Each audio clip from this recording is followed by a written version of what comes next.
Durante 20 anos, eu fui o espaço em branco nas fotografias da minha própria família. Literalmente. Em porta-retratos espalhados pela casa, nos álbuns digitais compartilhados nos grupos de parentes, nas lembranças relembradas nas rodas de Natal ou nas postagens nostálgicas de redes sociais, havia sempre um vazio, uma moldura cuidadosamente recortada onde eu deveria estar. Minha existência era algo a ser apagado, esquecido, riscado com precisão quase cirúrgica. E a ironia mais cruel é que eu era a única filha. Não sei exatamente quando começou o apagamento. Talvez quando eu passei a discordar de algumas regras. Ou quando comecei a fazer perguntas que ninguém queria responder. A verdade é que minha família era muito boa em manter aparências. Tudo girava em torno da imagem perfeita. Meu pai, sempre de terno bem alinhado, com o sorriso plástico que escondia suas reais intenções. Minha mãe, com suas unhas impecáveis, o cabelo sempre preso no mesmo coque severo, fingindo doçura enquanto distribuía veneno em palavras doces. E eu nunca coube naquele molde. Eu era a que fazia perguntas desconfortáveis no jantar, a que se recusava a sorrir para visitas que mal conhecia, a que preferia os livros ao invés das festas, a que não aceitava conviver com o silêncio sufocante que cobria os gritos não ditos daquela casa. Aos 15 anos, tentei conversar com minha mãe sobre algo que me incomodava. Ela me interrompeu no meio da frase, ergueu a mão como se eu fosse uma criança birrenta e disse, com frieza cirúrgica: "Você é uma decepção. Vai estragar a nossa família se continuar assim. Se quer destruir tudo, faça isso bem longe daqui." E foi exatamente o que aconteceu. Fui embora de casa aos 17 anos. Não com um chute literal, mas com algo muito pior, a indiferença. Minha ausência não foi notada, não foi mencionada, não foi lamentada. Era como se eu nunca tivesse existido. Tentei ligar nos primeiros meses. Mandava mensagens nos aniversários, em datas especiais, recebendo apenas o silêncio em troca. Até que parei. Cortei o cordão umbilical sozinha. Aprendi a sobreviver sem raízes. Fiz faculdade com bolsa integral. Trabalhei em 2 empregos ao mesmo tempo. Dormia pouco, mas sonhava alto. Consegui juntar dinheiro, investir, abrir meu próprio negócio. Em silêncio, sem alarde, sem nenhuma foto publicada para provar minha existência. Não por escolha, mas por proteção. Enquanto isso, minha família seguia com a fachada perfeita. Meu irmão mais novo, o queridinho, seguia o script do filho exemplar. Fotos em viagens, eventos luxuosos, premiações, tudo milimetricamente postado para que ninguém notasse o que estava por trás. Mas eu sabia. Sabia que aquele mundo era podre por dentro. Sabia que a conta um dia chegaria. E ela chegou. Começou com um sussurro. Uma notícia pequena no jornal local, mencionando irregularidades em uma empresa da qual meu pai era sócio majoritário. Depois veio a matéria investigativa em rede nacional, revelando esquemas de corrupção, lavagem de dinheiro, envolvimento com empresas fantasmas, funcionários fantasmas, contratos forjados, tudo que parecia ficção virou manchete estampada com letras garrafais. Eu li a notícia com um misto de choque e alívio.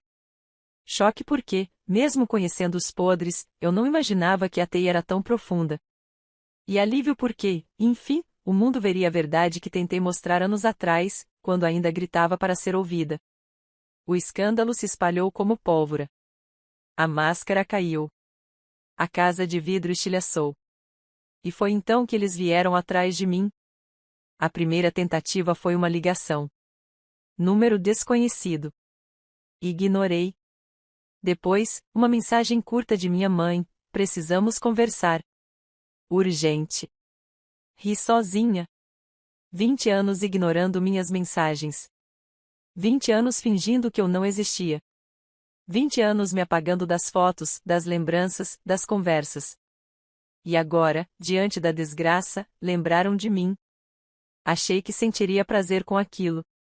Mas o que senti, de verdade, foi uma tristeza funda. Um buraco no peito que não era de saudade, mas de constatação: eu nunca tive uma família de verdade. Só uma encenação. Naquela noite, dormi pouco. Olhei para o teto por horas, revivendo todas as vezes em que fui ignorada, silenciada, excluída. E então, decidi ouvir o que tinham a dizer. Não por pena, nem por laços sanguíneos. Mas porque eu queria olhar nos olhos deles e deixar uma coisa bem clara. A filha esquecida agora tinha voz. E ela aprendeu a usá-la. O restaurante era caro. Um daqueles lugares que você precisa reservar com semanas de antecedência e onde o silêncio custa tanto quanto o vinho. Eu escolhi aquele lugar por uma única razão: eles valorizavam a discrição. E era isso que eu queria, um campo neutro, longe da minha casa, longe da memória daquela casa. Minha mãe chegou primeiro. Estava mais magra do que eu me lembrava, o rosto mais tenso, as rugas mais profundas, embora o mesmo coque rígido tentasse esconder o desgaste. Não havia mais a altivez de antes. Ela entrou olhando em volta, insegura, como se cada olhar pudesse julgá-la. Talvez julgassem mesmo. Meu pai apareceu minutos depois, com o andar mais lento e os ombros caídos. Sem o terno de corte perfeito, sem um sorriso ensaiado. Apenas um homem comum tentando parecer maior do que a vergonha que o acompanhava. Eles se sentaram de frente para mim como se estivéssemos em um tribunal. E, de certa forma, estávamos. Você está bonita, disse minha mãe, quase num sussurro. Eu não respondi. Peguei o menu apenas para dar a eles o tempo de perceber que aquele elogio tardio não surtiria efeito. Obrigado por nos encontrar, começou meu pai, e foi a primeira vez, em mais de 2 décadas, que ele me agradeceu por algo. Ainda assim, continuei em silêncio. Ele precisaria se esforçar mais. Minha mãe pigarreou, ajeitou o guardanapo sobre o colo, e disse: Nós precisamos de você. A frase era simples. Crua. Quase feia. Mas ela carregava séculos de hipocrisia, e a mim bastou ouvir isso para entender que não havia arrependimento algum. Só desespero. Precisa de mim? Perguntei, inclinando levemente a cabeça. Curioso. Achei que vocês preferiram me apagar das fotos, da memória, da existência. Minha mãe abriu a boca, mas não respondeu. E aquilo me deu uma estranha satisfação. Ver o silêncio dela agora era diferente. Era o silêncio de quem finalmente não sabia como mentir. Meu pai tentou intervir. Filha, sabemos que cometemos erros. Ri. Um riso curto, seco, ácido. Erros? Me ignorar durante 20 anos foi um erro? Me excluir de tudo, me tratar como se eu não fosse parte da família? Me apagar de fotos, esconder minha existência? Vocês não erraram. Vocês escolheram. Com convicção. Ele baixou os olhos, e eu continuei. E agora estão aqui, porque o mundo caiu. Porque os crimes de vocês finalmente saíram dos bastidores. E adivinhem? Ninguém quer mais ajudar. Os amigos sumiram. Os sócios os abandonaram. E pensaram, quem sabe a filha que a gente fingiu que não existia possa nos salvar? Minha mãe empurrou o prato ainda intocado para longe. Eu nunca quis isso, você precisa acreditar. Eu preciso de nada. Interrompi. Não estou aqui para entender, justificar ou perdoar. Estou aqui porque eu decidi estar. E é só por isso que vocês estão tendo essa conversa agora. Porque eu permiti. E eu posso levantar e ir embora a qualquer instante. Minha voz não tremeu. Me surpreendi com isso. Por anos imaginei como seria enfrentá-los. Sempre achei que eu choraria, que gaguejava, que a dor do passado me sufocaria. Mas não. Ali, naquele restaurante elegante, fui só firmeza. Foi o que eles sempre temeram que eu me tornasse, uma mulher que sabia exatamente quem era. A situação é grave, Carolina, disse meu pai, usando meu nome completo pela primeira vez em décadas. Podemos perder tudo. A casa, os bens. O processo corre em sigilo, mas os advogados dizem que uma movimentação estratégica poderia mudar o rumo das coisas. Um nome limpo. Um investimento. Uma pessoa com credibilidade. E essa pessoa seria eu? Sim, respondeu minha mãe, encarando o prato como se ele pudesse engolir a vergonha dela. Sabemos que você construiu algo. Que tem influência. Sucesso. Você pode ajudar. Pode salvar nossa família. Eu me inclinei para a frente, apoiando os braços na mesa, e encarei os dois. Família? Agora somos família? Eles ficaram em silêncio. Pela primeira vez, ambos entenderam a gravidade da palavra que usaram. Respirei fundo e continuei.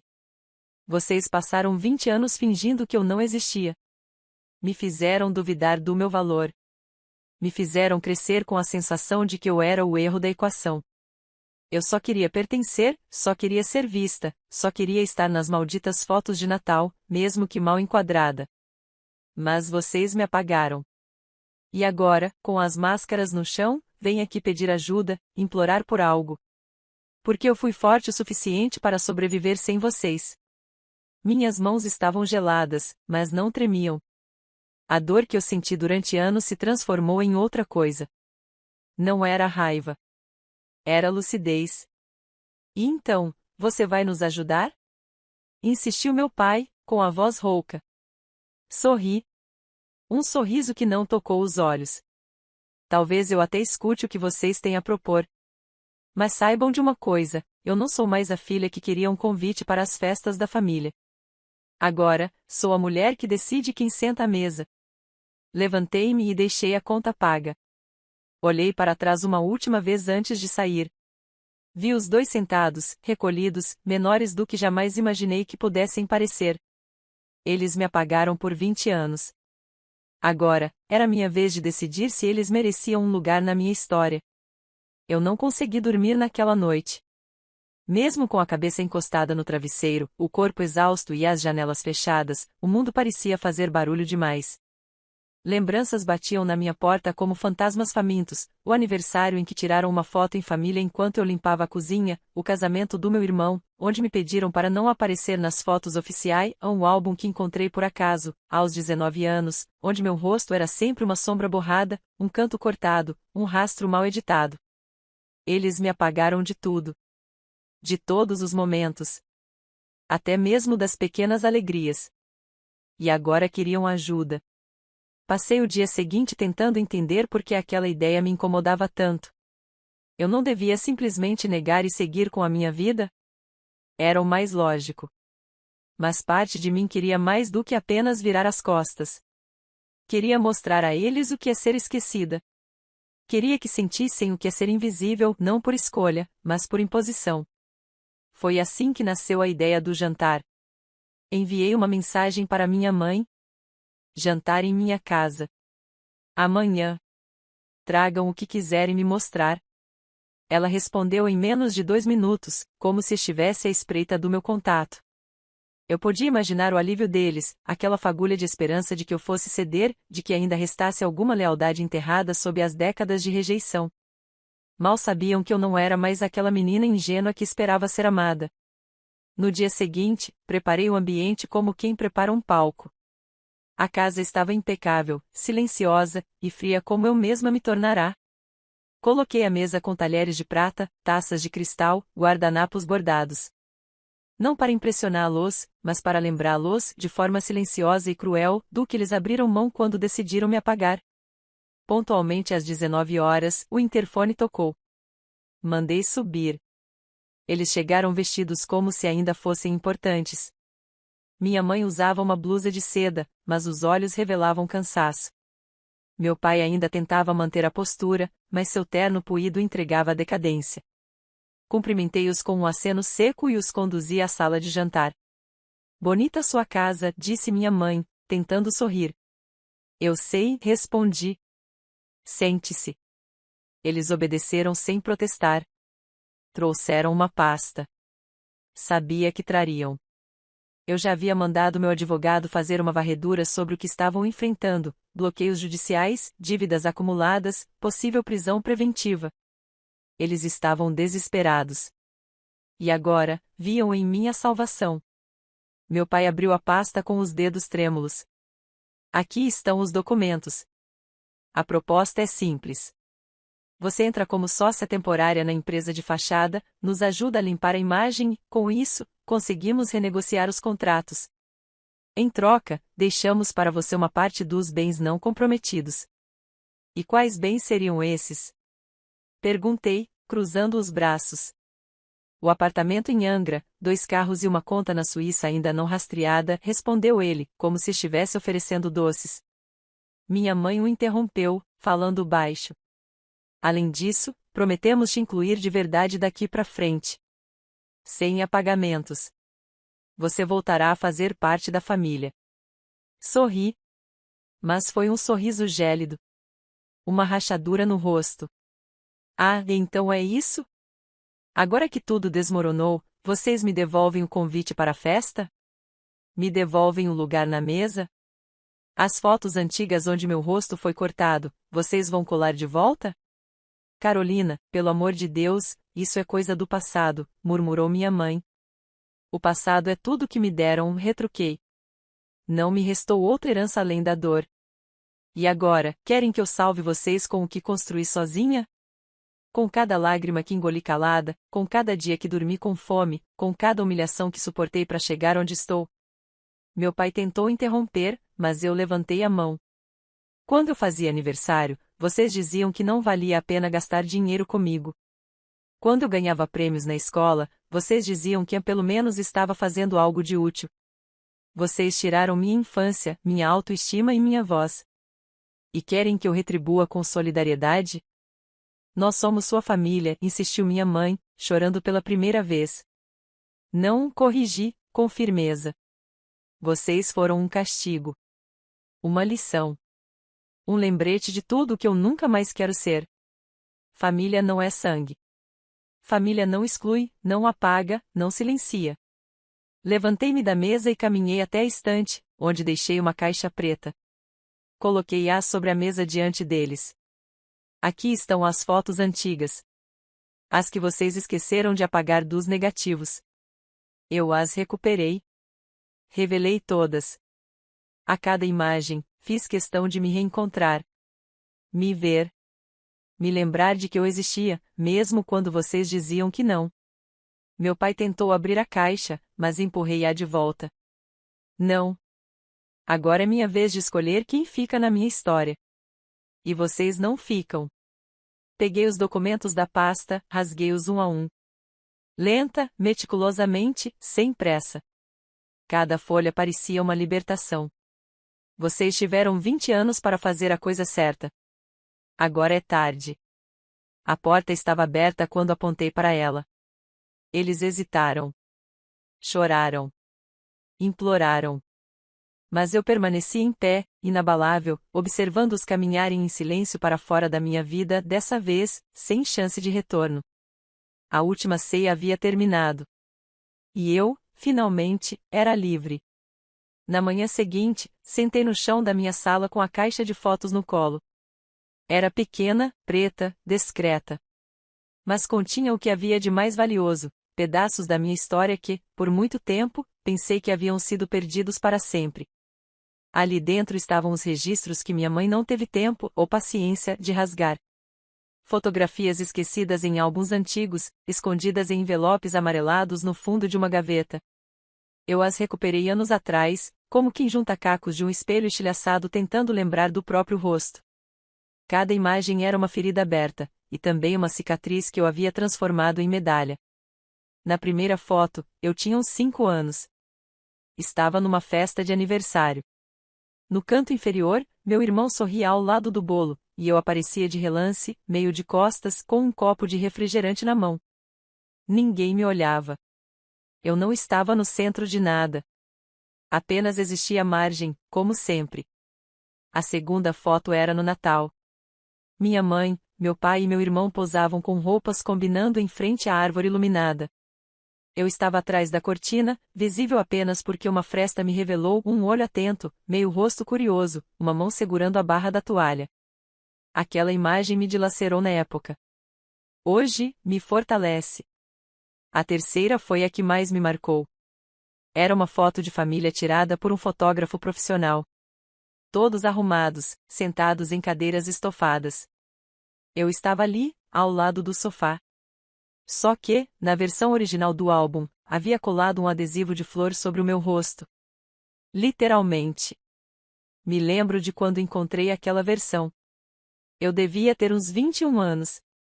Peguei o álbum escondido durante uma visita rápida à casa deles. Achei que talvez, só talvez, tivessem começado a me incluir.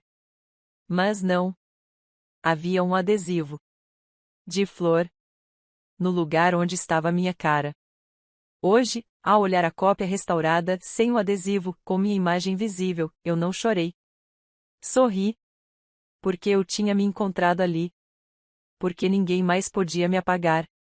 Fechei a caixa com cuidado, como quem fecha uma história. Respirei fundo. Durante muito tempo, eu achei que precisava ser aceita para ter valor. Achei que a aprovação deles era sinônimo de pertencimento. Eu queria fazer parte de algo, de qualquer coisa que parecesse família. Mas, ao longo dos anos, fui percebendo que pertencer a si mesma é a única forma de liberdade verdadeira. Não havia nada de errado comigo. Nunca houve. O problema era o ambiente. O molde que tentaram me encaixar. A narrativa que inventaram sobre mim. Eles precisavam que eu fosse a filha difícil, a rebelde, a ingrata, porque, assim, podiam justificar suas próprias falhas. Podiam continuar vivendo a mentira que construíram com tanto zelo. Mas agora, com as máscaras no chão e a reputação destruída, o que restava para eles era o que sempre houve em mim, verdade. E a verdade é que eu venci. Não porque fiquei rica, bem-sucedida ou reconhecida. Venci porque me recusei a virar aquilo que eles queriam que eu fosse. Venci porque não permiti que a dor me definisse. Venci porque, no fim, sou a única da família que ainda consegue se olhar no espelho sem sentir vergonha. Naquela tarde, abri meu e-mail e encontrei outra mensagem da minha mãe. Se você mudar de ideia, ainda podemos consertar tudo. Não respondi. Apaguei. Sem rancor. Sem pressa. Sem peso. Eu não precisava mais provar nada para ninguém. Pela primeira vez, pendurei na parede da minha sala um retrato antigo, daqueles que antes eu escondia em caixas.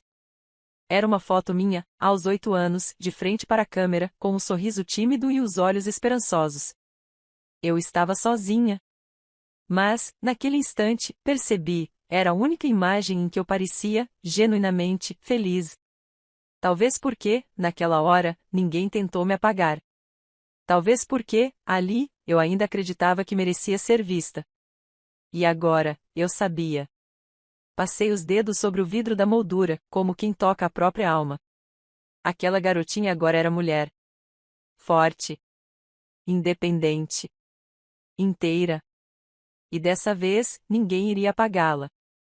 Alguns meses se passaram desde aquela noite em que rasguei os documentos e deixei meus pais saírem da minha vida pela última vez. Desde então, não houve mais tentativas de contato. Nem ligações. Nem mensagens. Nenhuma surpresa desagradável na porta da minha casa. Eles sumiram.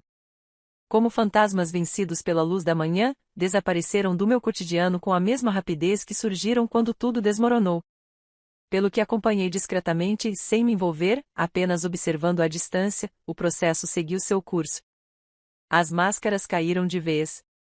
As acusações se tornaram públicas. O rosto de meu pai estampou os jornais, os sites de notícias, os programas sensacionalistas.